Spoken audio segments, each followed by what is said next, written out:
On the go? So are we. Get the IBJ Media app, your all-in-one news source for Indiana business news. Get breaking news alerts, read every story from IBJ, Inside Indiana Business, and the Indiana Lawyer, and listen to your favorite podcasts all in one place. Big news, small screen. Search IBJ Media and download the app today.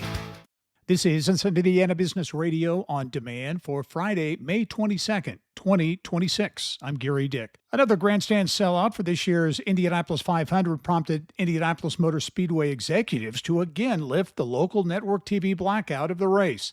IMS President Doug Bull says it's an obvious sign of continued momentum around the greatest spectacle in racing. But as for prospects of doing away with the local blackout, it's really interesting, for a long period of time because we have to get 235,000 seats. Yeah. We've been really reluctant to let that go. But there's been 50% of the folks inside that said, hey, it benefits us. And then 50% are like, let's see where we are. So this is, I think, our fourth time in 6 years, maybe our fifth time in 7 years that we've actually had the local delay lifted. So we'll see where it goes. There appears to be growing pushback against the Microsoft data center project coming to St. Joseph County near Granger. A petition opposing the data center has garnered just shy of 1,000 signatures in just a few days.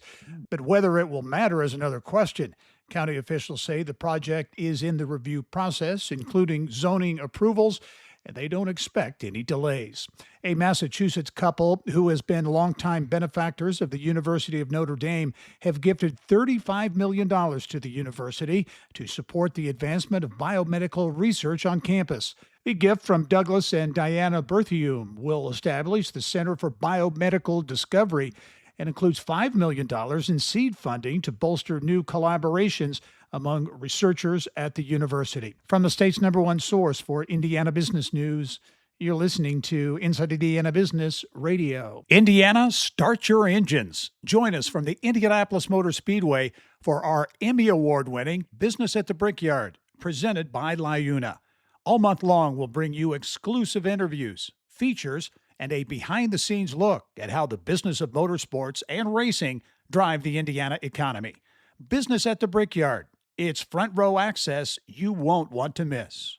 The Indiana Supreme Court has suspended a Lawrence County judge for 2 months after it found he illegally used marijuana. The Indiana Commission on Judicial Qualifications investigation accused Lawrence Superior Court Judge John Plummer III of using marijuana and failing to give consistent information about his drug use. As of Thursday, Plummer is suspended from the bench for 60 days unpaid.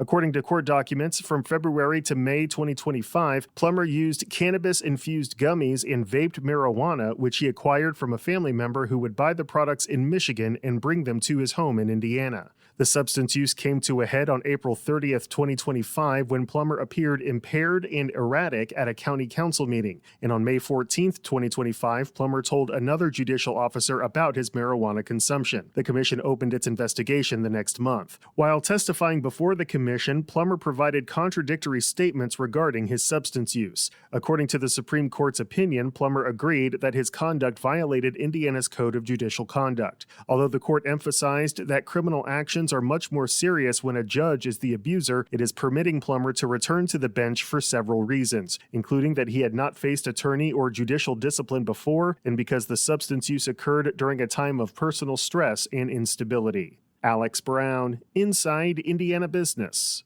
Radio. Evansville-based Shoe Carnival is reporting a fiscal first quarter net loss of $5.6 million, compared to net income of $9.3 million during the same period last year.